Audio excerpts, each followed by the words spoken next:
Hello, my name is Rob Bowman, and today I'm here to give the Cyber Operations and Risk Management briefing. In order to make the correct software acquisition choices, it is first important to understand the operations and specific needs of an organization. The following report will provide a description of the current state of the software owned by the United States government in addition to its future needs. A brief examination of the assurance needs of the organization along with the software development lifecycle will also take place. At the conclusion of this examination, the listener should have the applicable knowledge to make an informed software decision. First, we must look at the software assurance needs and expectations of the United States. The United States expects that the communication system of the summit will remain secure at all times and that established protections will ward off any potential attacks.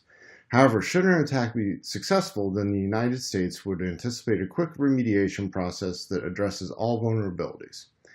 As such, it is important to have strong software assurance principles so that operations can remain normal, even in the event of a successful attack.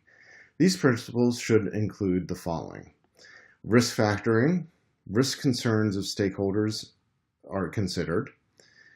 Dependencies should not be trusted. Attacks are expected. Coordination between all participants. Assurance shall be planned. Auditing and measurements of assurance shall be performed. In order for assurances to have a positive effect on any system, it is important to have a clear understanding of how software is developed and deployed throughout the software development lifecycle. The current software development lifecycle of the United States would be considered standard across the industry for large organizations. The SDLC consists of 6 steps that build upon each other as the organization goes through the development process.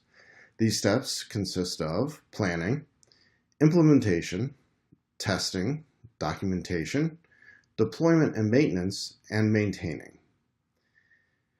This commonly used SDLC provides the greatest amount of security and efficiency to any organization. It also serves as a great checklist for the creation of or implementation of development models. For instance, the model that the United States uses is commonly referred to as the waterfall model, which consists of the following parts: requirement specification, design, construction, integration, testing and debugging, installation, and maintenance. This model, of course, works well if you are developing software. However, there are other options available to the cyber professional for security software outside of the possible cumbersome process of creation. Some of the current software and system vulnerabilities that we face include open access points, which would include Wi-Fi networks or other areas of connectivity that are open to the general public. Peer-to-peer file sharing, which would be when a member of the congregation shares a file with another individual in the summit, and the file is potentially corrupted. Physical security of equipment. This could range anywhere from a conference attendee having their laptop stolen and unauthorized access granted to the system to actual server rooms becoming compromised. Authorization and access controls. This has to deal with the authorization, who has authority to access certain areas of the network, or also who has the authority to access areas of the server or various places like that. We also need to worry about bring your own device, the personal devices on the network, which are similar to peer-to-peer file sharing.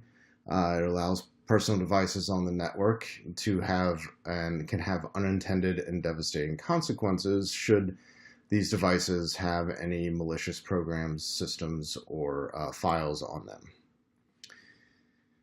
Some of the software options that are available to the United States government vary in terms of openness, cost, and risk, and consist of 3 main types, including open source, commercial, off-the-shelf, and internally developed.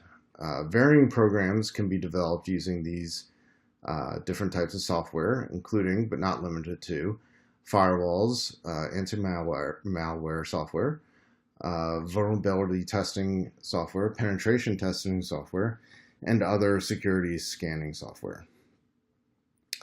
Of course, just because these different types of software can produce the same or similar results does not mean that they are all created equal. For instance, when compared from the perspective of cost, open source software is arguably the cheapest, as it is often free since it is usually created through crowdsourcing. This is followed by commercial software, as its cost is generally spread amongst many different customers, while internal development proves to be high, as overhead and other costs affect the bottom line of development. Similar comparisons are found when looking at risk as well. While it may be the cheapest, open source software also offers the most risk, as many people have access to the code, potentially increasing the threat of attacks. On the other hand, commercial and internal software represent low risk since safeguards are developed and built into the program. Knowledge of code for these two types is also limited to a smaller number of people, thusly making the risk of hacking low. Finally, the performance of all three varied greatly. Open source has an unknown performance level, as unauthorized updates could occur at any time and wreak havoc on a system. Conversely, the performance of commercial and internally developed software is generally much more reliable and perform as advertised. Issues with these two types of software are few and far between, and when they do occur, they are addressed in a prompt fashion. Based off of this information, it is safe to make the following evaluation of the different types of software and how they can or cannot help the United States. Open source is a low-cost, high-risk type of software with generally unknown performance. While this type of software is a great starting point for a lot of organizations, particularly those that are agile, it will not be able to meet the needs of the United States, as it is too vulnerable to attack and unreliable. Unfortunately, the business model and security needs of the United States does not support the agility needed for this type of software to be implemented. Internally developed. This is a high-cost, low-risk, good-performing type of software that seemingly would fit the government's business model well. The U.S. certainly has the resources to be able to develop its own software. However, the length of time, resources, and ultimately costs relative to the implementation timeline makes this type of software non-viable for the type of protection that is needed. Commercially available. Developed by an independent company or contractor, this is a type of good-performing software that is medium cost and low risk. Since this product is developed by a commercial entity, it has certain safeguards already built in and can be maintained at a relatively low cost, both in manpower and capital. It also offers the possibility to tune the product to the government's needs through contract language and optional components. For these reasons and more, it appears that the best course of action for the United States is to procure commercially available software in an effort to protect the communication system at the summit. The acquired software should be security-based and provide adequate surveillance methods, scans, and firewalls, along with regular updates and maintenance supply packages. The software should be able to detect and block or eradicate threats prior to them taking hold, in addition to performing regular system and vulnerability scans. Of course, no matter what method is chosen, the government must be ready for any supply chain risks that might emerge over the course of the procurement. There are 6 main types of supply chains that most industries follow. They range from fast to established and are not one size fits all. The main types of supply chains are as follows. Efficient, which is best for competitive markets where price is a determining factor. Fast, as the name implies, the supply chain seeks to design and build as fast as possible in an effort to be first to market. Continuous, form of supply chain that focus on service versus high inventory and demand.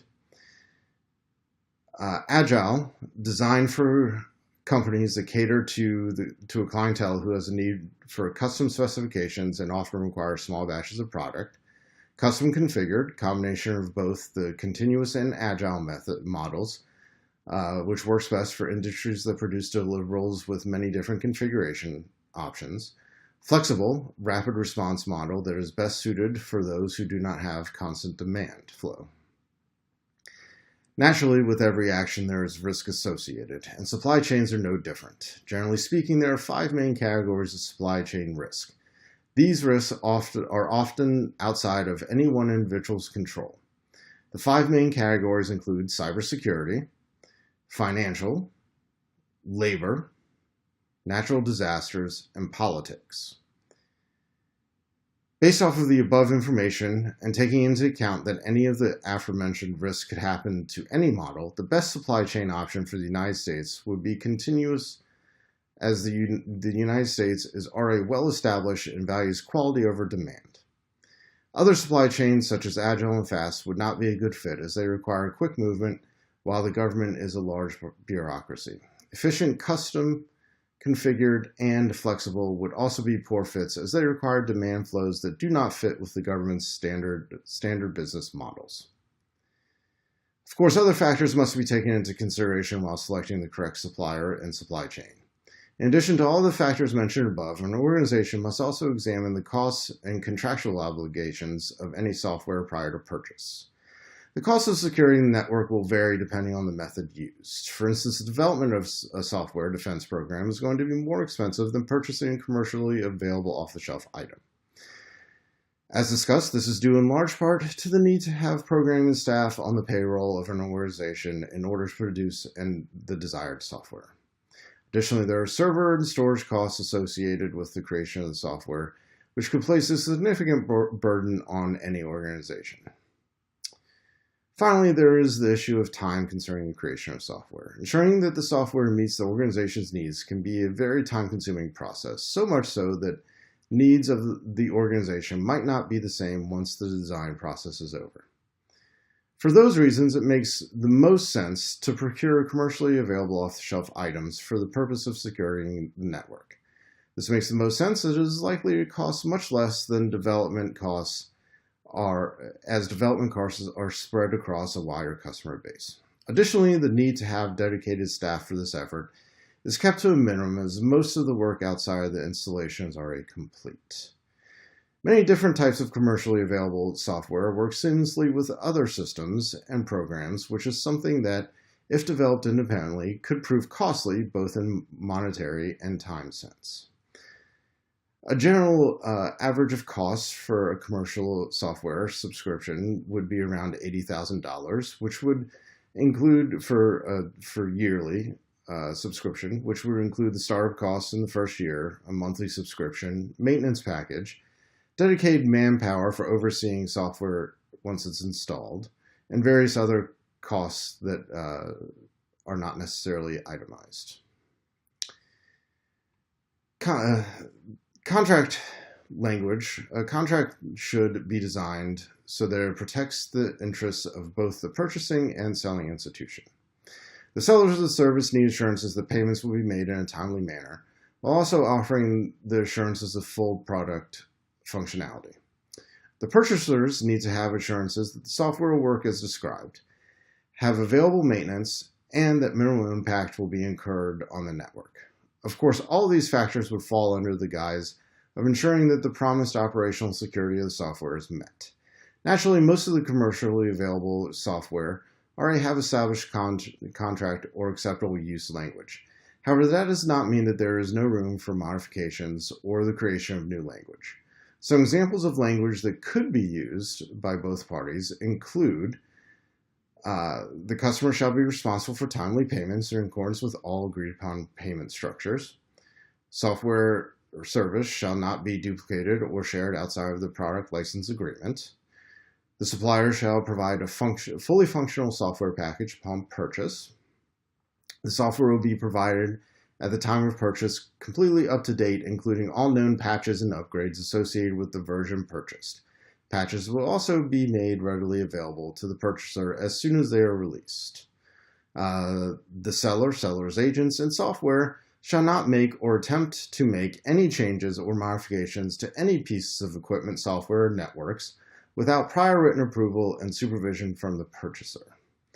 The seller shall provide the buyer with immediate notification should any issue with the supply chain affect the delivery performance or updating of the software. Should this occur, the purchaser has the right to request a prorated refund. Software shall actively protect the designated system 24/7 with little to none unannounced downtime. In the event that unexpected downtime lasts for longer than 8 hours, the purchasing agency has the right to pursue remedies up to and including cancellation. A combination of these clauses should provide both the seller and the purchaser mutually sound contractual backing for their respective needs. This language will also help to ensure that all parties are on the same page and have the same expectations revolving around the service. As can be seen throughout this examination, there are multiple factors that go into the acquisition of software for any large-scale organization. Factors such as supply chain, cost, and contract language factor heavily in any decision. However, other areas such as the software development lifecycle and types of software also play large parts. These factors, coupled together, along with a firm understanding of the organization's business practices, ensures that decision makers will have the appropriate amount and type of information in order to make an informed decision. Thank you very much.